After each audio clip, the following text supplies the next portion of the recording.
Greetings, my very good friend. Yeah. I love being here. There's so much going on right now. Really? So, oh God, yeah. In so many different levels. It's just absolutely incredible. And I keep coming back as I learn so much more. There's so many different dynamics that I'm finding out about myself that is just incredible. You know, the first land cruise that I ever came, it was the first actually kind of a cruise, happened to be on land, that I ever came to. It was in Cancun. And there you had shared the experience, and it's interesting that this land cruise has started off the same way. That, orgasm is like instant alignment. And my question the following time we had a land cruise is about, if you have multiple orgasms, you can get multiple alignment going on a few different topics. Well, that is sort of what we were talking about just now. Let's call it convergence.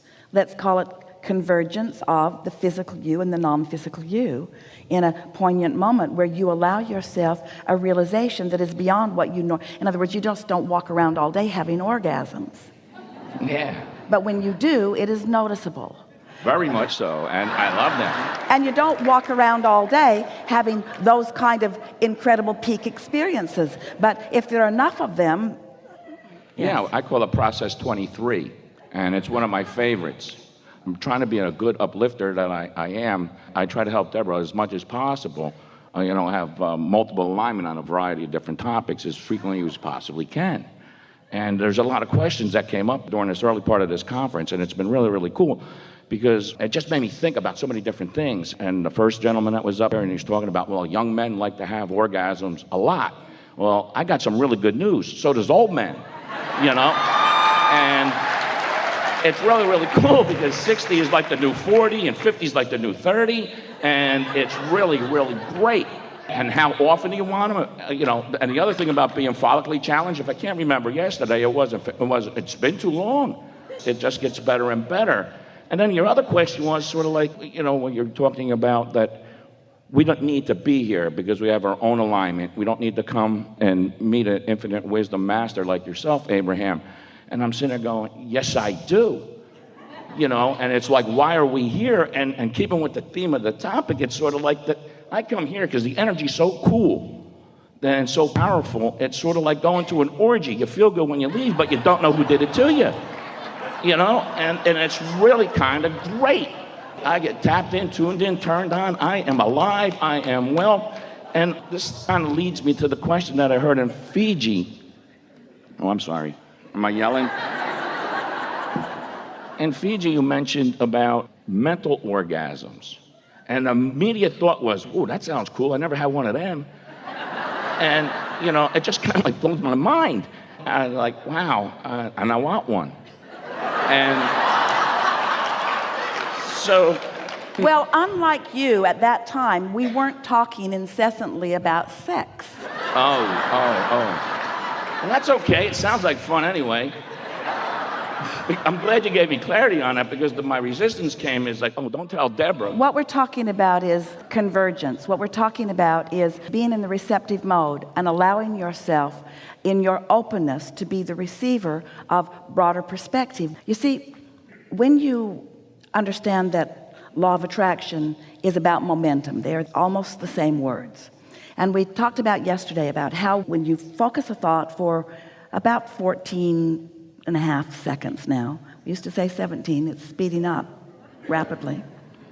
When you focus on something for about 14 and a half seconds, then another thought like it will join it, and then another, and then another, and then another. So as you think of yourself as a singular focuser, which you never really are, but you get the sense of what we're talking about. You're sitting by yourself, you're contemplating something, you are enjoying the thoughts of it, and you are not introducing resistance into the subject. You're not distracting yourself by things that contradict it. You're allowing the thought to flow. That's why Napoleon Hill thought that that was a good chapter to write in that book, because there's less distraction usually on that subject for most people than any other subject. In other words, you become sort of single-minded on that subject. But let's take any subject that you're sitting as an individual and contemplating. And so law of attraction is causing the momentum of that thought to become more and more and more. Well, eventually that thought gathers enough momentum that then there is a joining of others into the stream. And when that happens, there is always an impetus to the thought that is noticeable. So when you are in alignment with who you are, and source is flowing through you, and you can tell that, but then you allow a specific thought to gain some momentum within you, because you are the creator of your own reality. In other words, you are here to contemplate, you are here to guide thought. We've been talking a lot about get into the receptive mode and let yourself be the receiver of the thought. So that's a very important platform to begin from. But once you are in that mode of allowing yourself to be the receiver of thoughts, then the thoughts that are occurring to you that are coming from all kinds of other places cause a sort of explosion, so that there are those momentous experiences where it's more than just your thought, it's a convergence of thought. So that's why a gathering like this is satisfying, because there are many who are here who are open. Everyone has their own cadre of non-physical beings who are with them. You think this room is filled to the brim with human flesh, blood, and bone, but the energy field of this room is indescribable, as each of you have brought with you who you really are. As we are visiting here from the platform, everyone else is to one degree or another also receiving. And so what you're really enjoying when you come together as a group is the convergence of more thought. And what's particularly nice when a number of people get together who have been listening, who are willing, who understand the basics of the laws of the universe, who care about how they feel, and who have been enjoying themselves in a variety of ways, and so they are in a place of more receptivity than usual. It allows a convergence of non-physical and physical that does take thought and understanding beyond that which it has been before. And it is more than a auditory or verbal experience that you're having, because on a vibrational level it's more of the practicing of the feelings of alignment. And so we understand that's why you come to a gathering like this. This is why you crave it or want more of it. But we always want to make sure that you are also understanding that you have access to all of this. If you are one person standing in a room by yourself, you have access to all of this. If you are walking in a desert or in a forest where there are no other beings around that you can even see, you do not need to come together in numbers in order to have that kind of convergence. Now, in a physical sense, for the purpose of continuing your population, for the purpose of pleasure, for the purpose of continuing your recognition of the value of who you are, of course it is divine to come together with others and to have those experiences. But we would like to put this topic in the same category with all topics. Let's not let it stand out in some way that makes it seem that it is different than every other topic, because there is an orgasm within every conversation.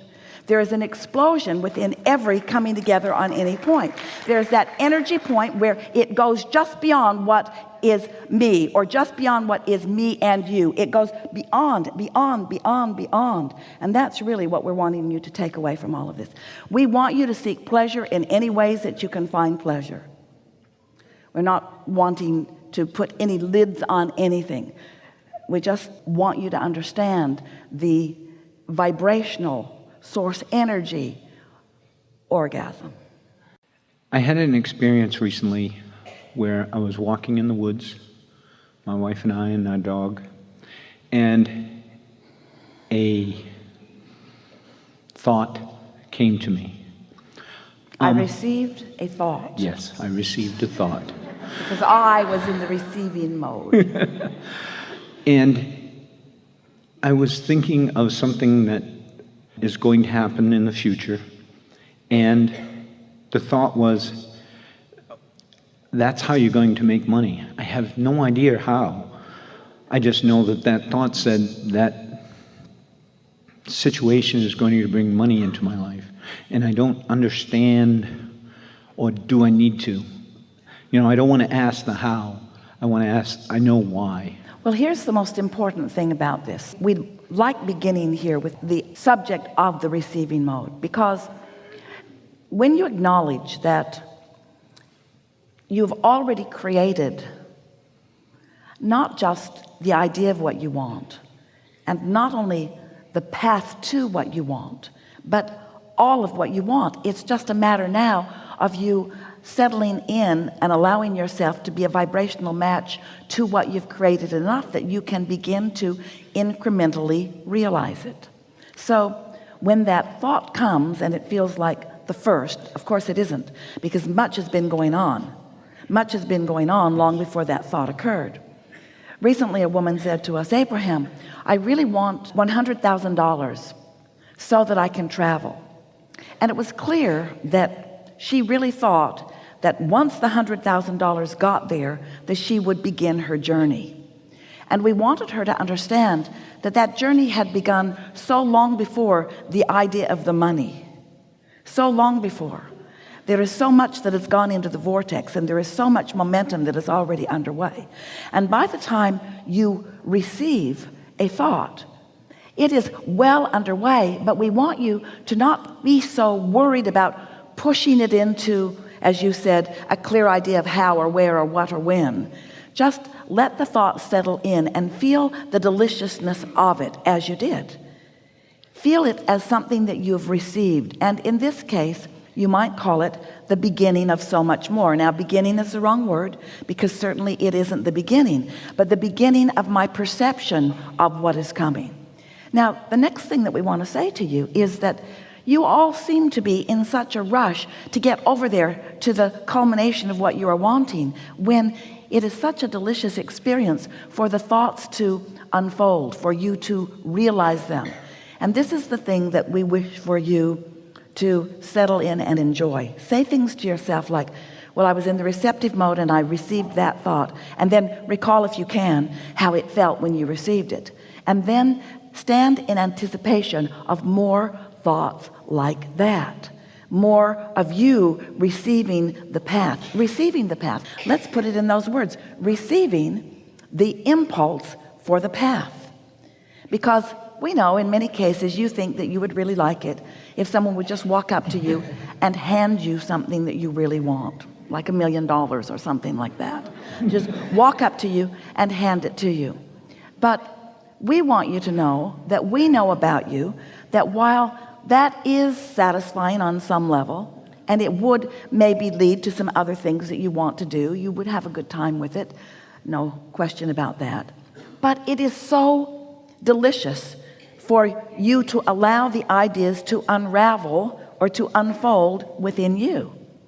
That's really what molding the clay is. That's really what deliberate creating is. One idea after another, after another, after another. That's why Esther was so happy this morning when she received that picture, because it was just such a new idea that had just happened, and then another and another and another and another and another and another. That's what momentum does. And it was an example, a really simple example. In that case was a traceable example. You all were part of the culmination of that idea. A lot of conversation happened before that idea was even inspired. And when our friend received that idea and said it out loud, everyone really liked it. So everyone was part of the creation of it, you see. And then someone took it further and further and further and further and further. And we want it to be part of your consciousness forevermore, you see. And something that led to something that led to something that led to something that led to something that led to something that led to something. Because there's always going to be something that leads to something that leads to something, because you never get it done and you can't get it wrong and you never get it done. So let's not try to make any one thought that comes to you, any one thought that you decipher or that you receive, let's not make it some great big thing that we need to make a monument about. Let's just accept it as more evidence of more evidence of more evidence of more evidence of the ongoing fun that you get to have as your creative mind receives the impulses. We want you to be as excited about the idea coming to you as you do the idea of action that might bring it even closer and even closer and even closer. When something is in the vortex, it has the ability to come to fruition in so many ways. And you get to be, this is the word that we want you to feel, you get to be the witnesser of your own worthiness as you learn to allow yourself to be the receiver of the next and the next and the next and the next and the next. And can you feel the difference between this that we are talking about here and you being the determined